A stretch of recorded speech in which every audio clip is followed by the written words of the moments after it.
ചേട്ടാ നമസ്കാരം. നമസ്കാരം. പുതിയൊരു കരാർ വരുന്നുണ്ട് റഷ്യയും ഇന്ത്യയുമായി.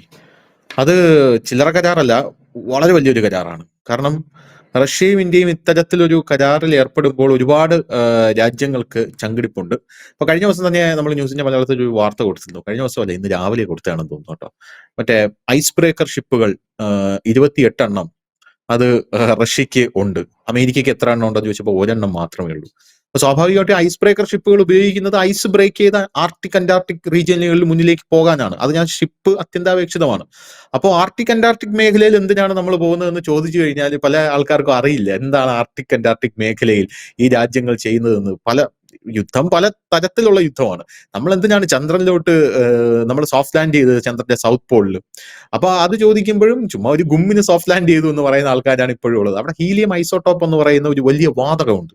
അപ്പോ നമ്മൾ സോഫ്റ്റ് ലാൻഡ് ചെയ്തിട്ടേ ഉള്ളൂ. ആ വാതകം നമ്മുടെ രാജ്യത്തേക്ക് അല്ലെങ്കിൽ ഭൂമിയിലേക്ക് എത്തിക്കുന്ന രാജ്യം ഏതാണോ അവരാണ് ഇനി അടുത്ത കിങ് എന്ന് പറയുന്നത് ഭൂമിയിലെ. ഈ സൗദിയിൽ പെട്രോളൊക്കെ ഉള്ളതുപോലെ. അപ്പൊ അതൊക്കെയാണ് അതിന്റെ ഒരു ഇത്. അപ്പൊ ആർട്ടിക് അന്റാർട്ടിക് മേഖലയിലും സവിശേഷമായിട്ടുള്ള അത്ര പ്രത്യേകതകളാണ്. അപ്പൊ ഈ കരാറ് പ്രകാരം ലോസ് എന്നാണ് ഈ കരാറിന്റെ പേര്. ഈ കരാറ് പ്രകാരം ഇന്ത്യയും റഷ്യയും സംയുക്തമായി ഈ ആർട്ടിക് അന്റാർട്ടിക് മേഖലകളിലും മറ്റ് പല കാര്യങ്ങളിലും ഒരു സംയുക്ത സൈനികമായിട്ടുള്ള ഒരു ഇടപെടൽ എന്നതിലുപരി പല കാര്യങ്ങളിലും സ്വാധീനം ഉണ്ടാക്കും എന്നുള്ള റിപ്പോർട്ടുകൾ പുറത്തു വരുന്നു. പിന്നെ ചൈനയ്ക്ക് ഇതൊരു വലിയ തിരിച്ചടിയാണ് എന്നുള്ള റിപ്പോർട്ടുകൾ ഇപ്പോൾ പുറത്തു വരുന്നത്. ഈ പുടിൻ ഇപ്പോൾ ഇങ്ങോട്ടേക്ക് വരാനിരിക്കുകയാണ്. അപ്പോഴാണ് ഈ ലോസ് എന്ന് പറയുന്ന കരാർ ഉണ്ടാക്കിയിരിക്കുന്നത്. പക്ഷേ ഇത് എനിക്ക് തോന്നുന്നു ട്രംപ് ഇതെങ്ങനെ സഹിക്കും? കാരണം ട്രംപ് പഠിച്ച പണി 18 നോക്കി ഇപ്പം നമ്മുടെ റോസ്നെഫ്റ്റിനും ലുക്കോയിലിനൊക്കെ ഇതൊക്കെ അടിച്ചു കൊടുത്ത് ട്രംപിന്റെ നെഞ്ചിലെ കല്ലിറങ്ങിയിരിക്കുന്ന ഒരു സാഹചര്യമാണ് നിലവിലുള്ളത്. അപ്പൊ കാണാം ഇന്ത്യയുടെ GDP 8.2%. അപ്പൊ അത് അവിടെ വലിയ വിഷയമായി. പിന്നെ ഇങ്ങോട്ടേക്ക് പുടിൻ വന്ന് ഇത്തരത്തിലൊരു കരാറ് കൂടെ വെക്കുമ്പോൾ അമേരിക്ക അതിനെ തുരങ്കം വെക്കാനുള്ള ഒരു സാധ്യത കൂടുതലല്ലേ എന്നുള്ളൊരു ചോദ്യം കൂടെ എനിക്കുണ്ട്. മറുപടി. ഇത് ഈ കരാർ ബഹുരസമാണ്. കാരണം സാധാരണ ഇത് സൈനിക കരാർ എന്ന് പറഞ്ഞാൽ നമ്മൾ ഈ ആയുധം വാങ്ങുന്നതിന് വെക്കുന്ന കരാർ. ഇപ്പൊ അമേരിക്കയൊക്കെ ആയിട്ട് ഇന്ത്യ സൈനിക കരാർ വെക്കാൻ. പക്ഷെ ഇത് സൈനിക കരാർ എന്നല്ല ഇതിനെ പറയണ്ട. അതുക്കും മേലെ ഉള്ള ഒരു വലിയ സംഭവമാണ്. ഇന്ത്യയെ സംബന്ധിച്ച് വലിയ നേട്ടം എന്ന് തന്നെ പറയാം. ഒരുപാട് പേര് കൊതിച്ചിരുന്ന ഒരിടത്തേക്കാണ് ഇന്ത്യ. അതായത് വൻകിട രാജ്യങ്ങൾ അമേരിക്ക, റഷ്യ, ചൈന അവർ ഉറ്റുനോക്കിക്കൊണ്ടിരുന്ന ഒരു സ്ഥലം. അതായത് മണ്ണും ചാരി ഇരുന്നവൻ പെണ്ണും കൊണ്ടുപോയി എന്ന് പറയുന്ന കണക്കത്തെ ഒരവസ്ഥയിലേക്കാണ് ഇന്ത്യ വന്നിരിക്കുന്നത്. ഇതൊരു വലിയ ഇതാണ്. ലോസ് കരാർ എന്നാണ് ഇതിന്റെ പേര്. ഇതിന്റെ പ്രാഥമിക ഒപ്പിടലൊക്കെ കഴിഞ്ഞിരിക്കുന്നു. ഇനി റഷ്യൻ അധോസഭയായ ഡുമ കൂടെ പാസ്സാക്കി കഴിഞ്ഞാൽ ഇതായി. എനിക്കൊന്ന് പുടിൻ വരുന്നതിന് മുമ്പ് തന്നെ അവർ ഒപ്പിടും അതിൽ. റെസിപ്രോക്കൽ എക്സ്ചേഞ്ച് ഓഫ് ലോജിസ്റ്റിക് എന്നാണ് ഈ കരാറിന്റെ പൂർണ്ണമായിട്ടുള്ള പേര്. ഈ കരാർ പ്രകാരം നമുക്ക് സംയുക്ത ദുരന്ത നിവാരണം, അതായത് ഇനി മുതൽ ദുരന്തങ്ങൾ നടന്നു കഴിഞ്ഞാൽ അതിന്റെ നിവാരണത്തിന് റഷ്യൻ സേനയും എത്തും. അതുപോലെ തന്നെ റഷ്യയിൽ ദുരന്തം നടന്നാൽ നമ്മളും എത്തും. ഈ കരാർ പ്രകാരം അതാണ് നമ്മുടെ ഒന്ന്. രണ്ടാമത്തെ സാധനം ഈ സംയുക്ത സൈനിക പ്രവർത്തനം പറയുന്നുണ്ട്. ഇവിടെ ശ്രദ്ധിക്കേണ്ട ഒരു കാര്യമാണ്. സംയുക്ത സൈനിക പ്രവർത്തനം എന്ന് പറയുമ്പോൾ അതിന്റെ ഒരു രൂപരേഖ പുറത്ത് വന്നിട്ടില്ലെങ്കിൽ പോലും അറിയാൻ കഴിയുന്നത് ഈ ഭീകര പ്രവർത്തനം നടക്കുമ്പോൾ സംയുക്തമായി സൈനിക ഓപ്പറേഷൻ ഉണ്ടാകും എന്നുള്ളതാണ് അതിൽ വിവക്ഷിക്കുന്ന ഒരു കാര്യം. ഒരുപക്ഷെ സംയുക്ത സൈനിക സഹകരണം എന്ന് പറയുമ്പോൾ മറ്റൊരർത്ഥത്തിൽ ചിലപ്പോൾ ഒരുപക്ഷെ ആളുകൾ കാണും. അതായത് ഇന്ത്യക്കെതിരെ പാകിസ്ഥാൻ വരുമ്പോൾ റഷ്യ കൂടെ വന്ന് നമ്മുടെ കൂടെ നിന്ന് അടിക്കുമോ എന്നുള്ളത്. പക്ഷെ അതിലേക്ക് വന്നിട്ടില്ല. അതിന് ഉണ്ടോ ഇല്ല എന്നറിയില്ല. നിലവിൽ അത് ഈ ഭീകര പ്രവർത്തനങ്ങളും മറ്റും നടക്കുകയാണെങ്കിൽ അത് സംയുക്ത സൈനിക പ്രവർത്തനത്തിലൂടെ അതിനെ നേരിടും. ഇതൊന്നും അല്ല ഇതിൻ്റെ ഹൈലൈറ്റ്. അതൊക്കെ സ്വാഭാവികമായി തന്നെ വരുന്ന ഒരു സാധനമാണ്. ഏറ്റവും വലുതെന്ന് പറഞ്ഞാൽ ധനുഷ് നേരത്തെ പറഞ്ഞ കണക്ക് ഏറ്റവും കൂടുതൽ അപൂർവ ധാതുക്കളാൽ സമ്പുഷ്ടമായ ആർട്ടിക് മേഖലയിലേക്ക് ഇന്ത്യക്ക് യഥേഷ്ടം കടന്നു വരാമെന്ന് റഷ്യ പറഞ്ഞു കഴിഞ്ഞിരിക്കുന്നു. കാരണം ഇത് റഷ്യയുടെ അണ്ടറിലിരിക്കുന്ന പ്രദേശമാണ്. അമേരിക്ക വളരെ കാലമായിട്ട് കിണഞ്ഞ് പരിശ്രമിക്കുന്നുണ്ട് ഇവിടെ അവർക്ക് ഒന്ന് കയറിപ്പറ്റാനും ഇത് കൈവശപ്പെടുത്താൻ. ഇതിന്റെ ഭാഗമായിട്ടാണ് ഐസ്ലൻഡൊക്കെ ഞാൻ വിലക്കെടുക്കും എന്നൊക്കെ ട്രംപ് മുമ്പ് ഒരു തള്ളങ്ങ് തള്ളിയിരുന്നു. അത് ഇതിന്റെ ഒരു ഭാഗമായിട്ടാണ്. പക്ഷെ ഇവിടെ കടന്നു കയറാൻ വലിയ പ്രയാസമാണ്.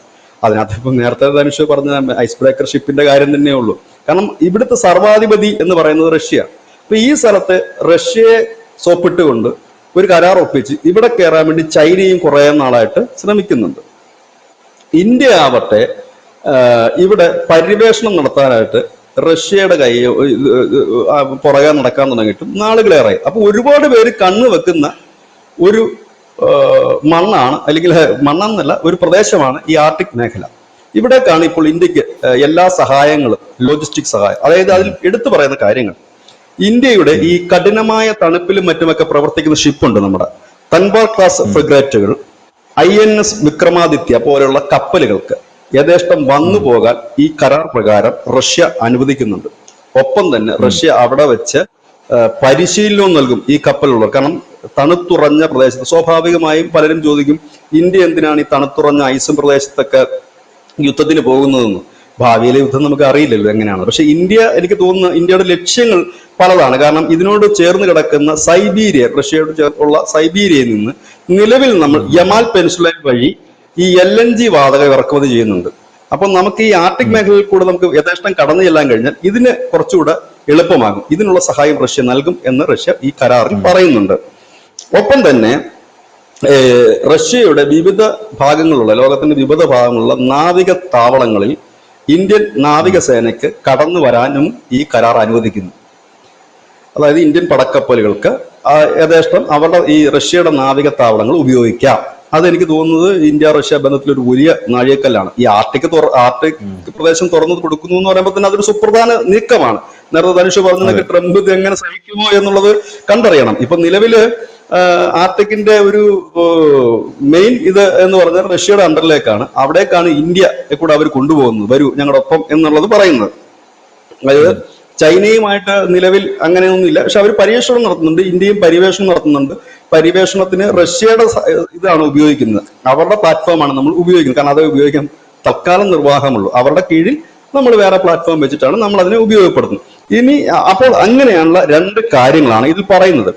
ഇത് ഒരു വലിയ കരാറാണ് എന്ന് തന്നെ പറയേണ്ടി വരും. കാരണം ഇന്ത്യയും റഷ്യയും തമ്മിൽ നാളിതുവരെ വെച്ചിട്ടുള്ളതിൽ വെച്ച്, ഇല്ലെങ്കിൽ ലോകരാജ്യങ്ങൾ ഇതുവരെ വെച്ചിട്ടുള്ള കരാറുകളിൽ വെച്ച് ഏറ്റവും വലിയ വമ്പൻ ഒരു കരാറാണെന്ന് തന്നെ പറയേണ്ടി വരും. കാരണം ആയുധങ്ങൾ നൽകുക എന്നതിനേക്കാൾ അപ്പുറം ഇന്ത്യക്കും റഷ്യക്കും കുറച്ചുകൂടി ചേർന്ന് നിന്നുകൊണ്ട് കൂടുതൽ പ്രദേശങ്ങളിലേക്ക് പോവുക എന്നുള്ളതാണ്. കാരണം ഇന്ത്യ അഭിമുഖീകരിക്കുന്ന ഒരു വലിയ പ്രശ്നം വെച്ചാൽ ഈ അപൂർവ റയർ മെറ്റൽസിന്റെ ഒരു വലിയ അഭാവം ഇന്ത്യയെ തളർത്തുന്നുണ്ട്. പലപ്പോഴും നമ്മുടെ മുന്നേറ്റത്തിന് അത് തടയിടുന്നുണ്ട്.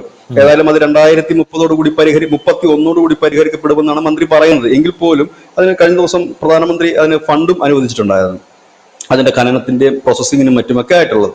അപ്പോൾ ഇത് നമുക്കപ്പോൾ അത് മാത്രം പോരാ, നമുക്ക് ഒരുപാട് ഇടങ്ങളിൽ നിന്നുണ്ട്. ഇപ്പൊ ഈ മേഖലയിൽ ഒരു മൊണോപ്പൊളി എന്ന് പറഞ്ഞാൽ ചൈനയാണ്.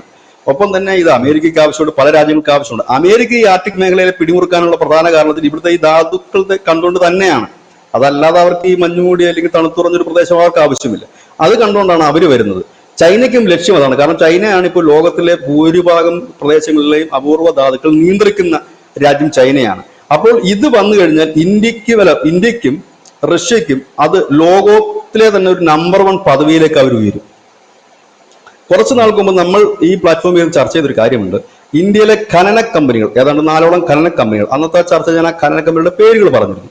പൊതുമേഖലാടിസ്ഥാനത്തിലുള്ള കമ്പനികളും ഉണ്ടത്. ആ കമ്പനികൾ റഷ്യയിൽ ഖനനത്തിന് അനുമതി കൊടുക്കുകയും റഷ്യയിൽ അവർ ഖനനം നടത്തുകയും ചെയ്തു.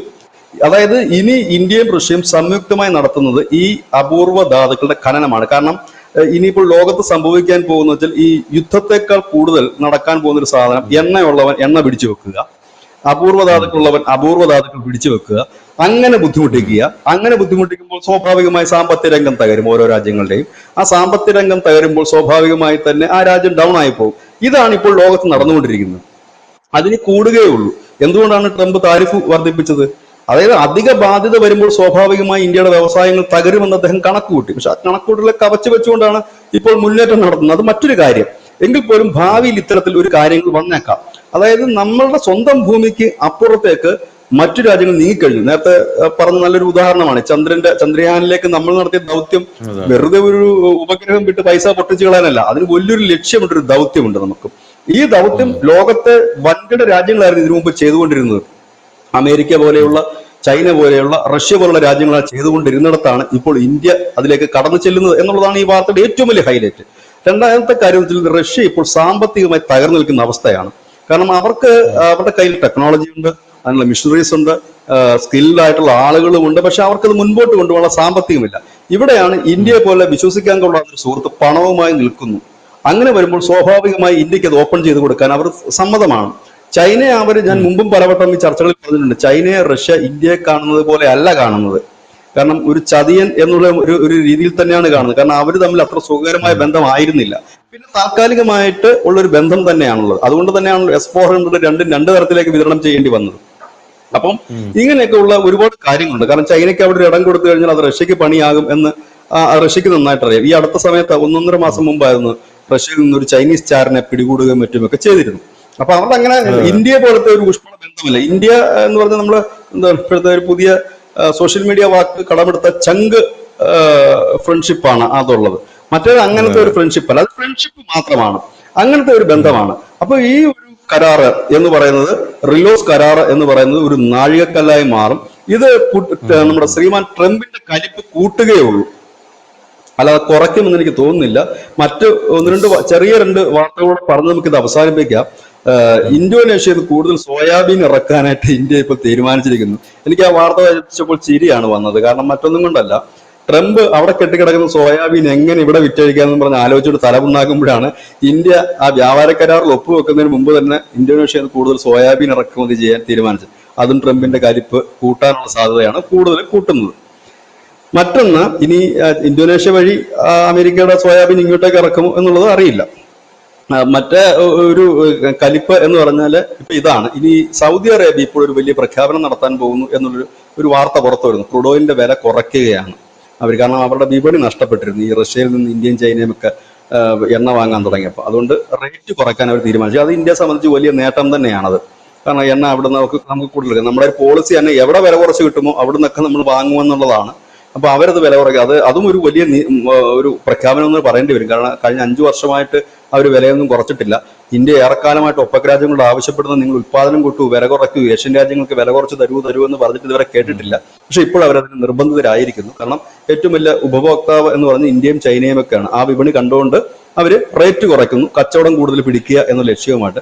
അതും ഇന്ത്യക്ക് ഗുണകരമായിട്ട് വരും. ഏതായാലും 2026 ഇന്ത്യയെ സംബന്ധിച്ച് ശോഭനമായ ഒരുപാട് വഴികളാണ്. അതിലൊന്നാണ് ഈ റിലോസ് കരാറ്. രണ്ടാമത്തെ ഒരു കാര്യമാണ് ഈ പറയുന്ന എണ്ണയ്ക്ക് വില കുറച്ച് ഒരു ഒപ്പക് രാജ്യങ്ങളടക്കം തരാൻ തയ്യാറാകുന്നതും ഒക്കെ ഒരു വലിയ ഗുണകരമായ ഇതാണ്. ഒരുപക്ഷെ അമേരിക്കയുമായിട്ടൊരു വ്യാപാര കരാർ ഒപ്പിടുന്നതിലേക്ക് ചിലപ്പോൾ ഡിസംബറിലോ മറ്റോ നീങ്ങാനുള്ള സാധ്യതയുമുണ്ട്. അത് പൂർണ്ണ കരാറാകുമോ ഇല്ല എന്നുള്ള കാര്യത്തിൽ ഡൗട്ട് ഇപ്പോഴും നിലനിൽക്കുന്നുണ്ട്. ഒരു കരട് കരാർ ആയിരിക്കാനാണ് വളരെ സാധ്യതയുള്ളത്. നിലവിൽ അങ്ങനെ നിൽക്കുന്നു. ഏതായാലും 2025 പോലല്ല, 26 നാം എത്തുമ്പോൾ ഇന്ത്യ വേറൊരു റേഞ്ചിലേക്ക് ഉള്ള ഒരു യാത്രയായിരിക്കും നടക്കുക എന്നാണ് നമുക്ക് മനസ്സിലാക്കാൻ കഴിയുന്നത്.